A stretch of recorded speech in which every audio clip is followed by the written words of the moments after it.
आज के इस वीडियो में आपको रेलवे ग्रुप डी और एनटीपीसी के कुछ क्वेश्चंस को सॉल्व कराऊंगा जो प्रीवियस ईयर्स में आए हुए हैं। तो मैं आपको ये बता देना चाहता हूं कि जो मेरी रेलवे ग्रुप डी एनटीपीसी की क्लास 25 अप्रैल से शुरू होगी, जिसमें आपको मैथ, रीजनिंग और जीएस आपको पढ़ाऊंगा।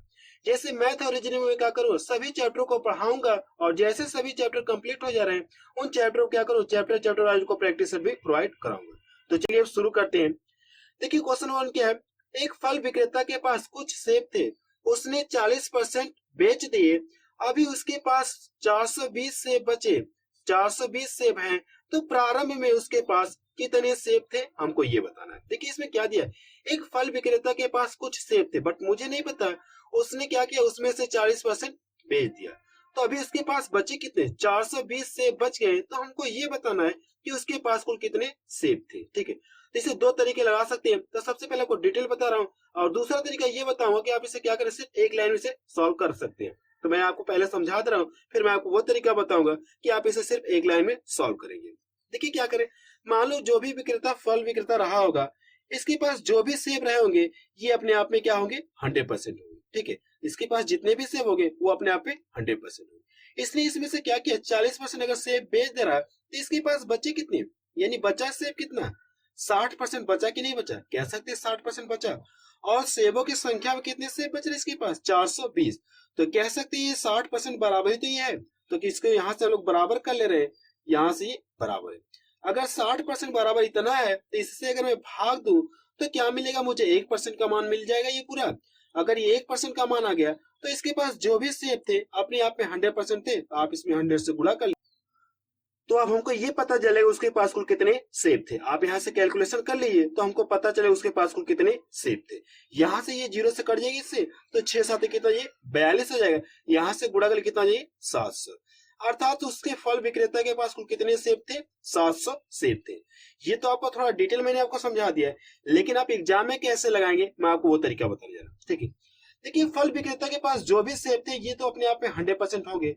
अगर इसने क्या किया, 40% बेच दिए तो उसके पास बचे कितने, 60%। और इस तरह सेब में कितने बच रहे हैं, इतने बच रहे। तो कह सकते हैं ये 60% है। आप इसमें 60 से भाग दीजिए और 100 से गुणा कर लीजिए तो हमको पता चले उसके पास कुल कितने सेब थे। ठीक है, आप इसमें 60 से भाग दीजिए, 100 से गुणा करिए, ये 0 से कट जाएगा। यहाँ से करेंगे ये कितना, ये 700 से भागे कि नहीं गए। तो आप एग्जाम में कैसे लगाएंगे, इसको फॉलो करेंगे। ठीक है, तो देखिए कौन सा ऑप्शन इसका मैच कर रहा है, तो बी ऑप्शन देखिए इसका मैच करा कि नहीं करा। और ये देखिए ग्रुप डी में आया हुआ क्वेश्चन है। नेक्स्ट क्वेश्चन देखा जाए, क्वेश्चन नंबर सेकंड देखिए, 4 8 7 और ये क्या, चतुर्था का चतुर्था अनुपात हमसे पूछा है। ठीक है, देखिए यहाँ पे क्या दिया है, 4 8 7 और यहाँ पे क्या कि कोई गायब कर दिया, तो हमसे ये जानना चाह रहे हैं। ठीक है, तो इसे कैसे लगा सकते हैं, आप इसे दो तरीके से सॉल्व कर सकते हैं। फिलहाल मैं आपको एक तरीका बता रहा हूँ और ये क्वेश्चन हमारा रेशियो प्रोपोर्शन का। देखिए अगर मैं मान लू कोई संख्या यहाँ पे जैसे ए बी सी का चतुर्थानुपात पूछा जाए। ठीक है, इसका क्या पूछा जाए, चतुर्थानुपात पूछा जाए। तो चतुर्थानुपात इसका क्या होता है, बी सी बाई ए होता है। ठीक है, यानी इनका आपस में गुणा कर लेंगे और पहले वाले से क्या कर लेंगे, हम लोग भाग दे देंगे। तो यही चीज हम लोग यहाँ पे अपना रहे हैं। ठीक है, तो यहाँ पे हम लोग अपना ले रहे हैं। तो क्या कर लेंगे, इनका आपस में गुणा कर लेंगे और इससे भाग दे दिएगा, तो 8 गुणे 7 हो जाएगा। और ये कितना, ये 4। यहाँ से काटेंगे, 4 दूना 8 हो जाएगा। इसको गुणा कर लेंगे कितना, ये 7 दूना 14 आ जाएगा। तो इनका चतुर्थानुपात कितना हो गया, ये 14 आ गया। तो देखिए कौन सा ऑप्शन इसका मैच कर रहा है, तो सी ऑप्शन देखिए इसका मैच करा कि नहीं करा। और ये देखिए एनटीपीसी में 2016 में क्वेश्चन आया क्वेश्चन। इसका एक तरीका और है, लेकिन मैं आपको जब रेशियो प्रोपोर्शन पढ़ाऊंगा तो दूसरा तरीका भी आपको वहां पे बता दूंगा। नेक्स्ट क्वेश्चन देखा जाए,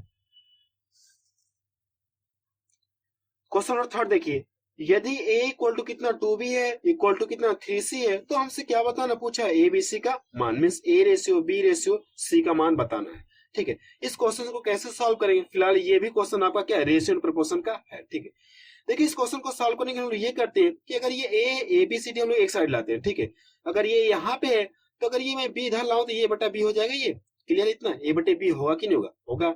अब यहाँ पे 2 है तो अगर यहाँ पे 1 होगा कि नहीं होता, ये इधर आके क्या हो जाएगा, ये बटा 1 लिख सकते हैं हम लोग, इसको इस तरह से लिख सकते हैं।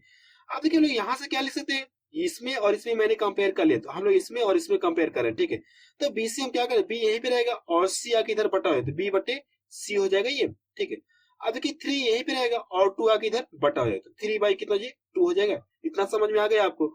देखिए अगर कहीं पे ऐसे लिखा ए बटे बी लिखा, हम इसको इस तरह से भी लिख सकते हैं, ए रेशियो बी लिख सकते हैं, ठीक है। और इसको किस तरह से लिख सकते हैं, और इस तरह से हमको लिख सकते हैं। यहां से हम लोग क्या लिख सकते हैं, B ratio C equal to कितना लिख सकते हैं, ये 3:2 इस तरह से लिख सकते हैं, ठीक है। इसको हम लोग क्या कर सकते हैं, ऐसे लिख सकते हैं, ठीक है। जब मैं आपको रेशियो प्रोपोर्शन पढ़ाऊंगा तो मैं आपको वहां डिटेल बताऊंगा, ठीक है। देखिए हमसे एबीसी का मान पूछा, तो एबीसी का मान निकालने के लिए आपका एक तरीका ये ए बी सी। देखिए हम लोग करते हैं क्या, सबसे पहले ये चेक करते हैं जो इसका अंत है क्या यहाँ पे प्रारंभ क्या है, इस बात का ध्यान रखना। दूसरी बात का ये ध्यान रखना होगा कि जो बी का मान है, बी का मान 1 है, लेकिन यहाँ पे कुछ और है, ठीक है। ठीक है, अगर सेम मान है तो हम लोग कहते हैं क्या, ए का मान 2 हो गया, बी का मान क्या हो गया, 1 हो गया, इसका मान 2, और सी का मान कितना हो गया, 2 हो गया। लेकिन यहाँ पे बी का मान सेम नहीं है, तो हम लोग क्या करना पड़ेगा, इसे पता करने के लिए मैं आपको बता रहा हूँ, देखिए कैसे करेंगे। आपको इसमें गुणा करेंगे कितना हो जाए, 6 हो जाएगा ये, और पहली बार में इसका पहला क्या हो जाएगा, गायब। इसको आपको इसमें गुणा करना होगा, ठीक है। और पहली बार में ये गायब हो गया। अब देखिए इसका गुणा इसमें करेंगे तो कितना मिल जाएगा, 3 मिल जाएगा। दूसरी बार में इसका पहला क्या हो जाएगा, गायब हो जाएगा, ठीक है। जो बच गए आप क्या करें, उनका आपस में गुणा कर लीजिए, ये और ये बच गया, जब इनका गुणा करें कितना हो जाएगा, 2 हो जाएगा। ये आपका क्या आ गया, आंसर आ गया। तो देखिए कौन सा ऑप्शन इसका मैच कर रहा है, तो हम देख रहे हैं इसका, देखिए सी ऑप्शन देखिए इसका मैच करे कि नहीं करा, ठीक है। और ये भी देखिए एनटीपीसी में आया क्वेश्चन, 2016 में क्वेश्चन आया क्वेश्चन है। मैं आपको एक बार क्वेश्चन फिर से समझा रहा हूँ। देखिए अगर कहीं ऐसे दिया तो आपको एबीसीडी एक साइड लाना और अंक वाला एक साइड लाना, इस तरह से लाएंगे आप, इस तरह से ला दिए। फिर आपको करना है क्या, अगर कहीं पे ये चीज लिखा तो इसको इस तरह से लिख सकते हैं, ठीक है, इसको भी इस तरह से लिख सकते हैं। देखिए आप करना क्या, आपको एबीसी का मान निकालता आप यहाँ से लिखेंगे। अब देखिए हम लोग ये करते हैं कि इसमें क्या करते हैं, इसका गुणा इसमें करते 2 3 6 हो जाएगा। पहली बार में इसका पहला गायब हो गया, इसका गुणा इसमें करेंगे, इसमें यहाँ पे 3 मिल जाएगा। दूसरी बार में इसका पहला गायब हो गया, जो बच गए उनका आपस में गुणा कर लेंगे तो ये 2 हो जाएगा, ठीक है। अब समझ में आ गया होगा मुझे लगता है आपको। नेक्स्ट क्वेश्चन देखा जाए, क्वेश्चन नंबर 4 देखिए, 15 आदमी एक काम को 30 दिनों में पूरा कर सकते हैं, उसी काम को 9 आदमी कितने दिन में पूरा करेंगे, आपको ये बताना है। तो ये क्वेश्चन कैसे लगेगा, मैं आपको वो तरीका बता दे रहा हूँ, ठीक है। देखिए 15 आदमी किसी काम को कितने दिन में करेंगे, ये लोग 30 दिन में, तो आप 15 गुणे 30 लिख लें, ठीक है। फिर उसी काम को क्या करें, 9 आदमी कितने दिन में करेंगे, काम सेम इसलिए यहाँ से बराबर हो जाएंगे। कितने दिन में करेंगे, मैं मान लो x दिन में करेंगे। मैं आपको बताऊं कि ये कैसे, मैंने इसको इस तरह से लिख दिया, अभी मैं आपको समझा दूंगा, ठीक है। देखिए अब यहाँ से कैलकुलेशन करिए और आपका आंसर आ जाएगा। तो ये 3 तरीका 9 हो जाएगा, और 3 दहा में 30 हो जाएगा। यहाँ से करेंगे 3 5 15 हो जाएगा, और x बराबर कितना, ये 50 दिन। ये आपका क्या गया, आंसर आ गया, ठीक है। लेकिन इसको मैंने कैसे ऐसा लिख दिया, मैं आपको बता रहा हूँ। इसका एक फार्मूला होता है, और ये जो चैप्टर है, ये क्वेश्चन जो है हमारा कंपाउंड प्रपोर्शन का ये क्वेश्चन है, ठीक है।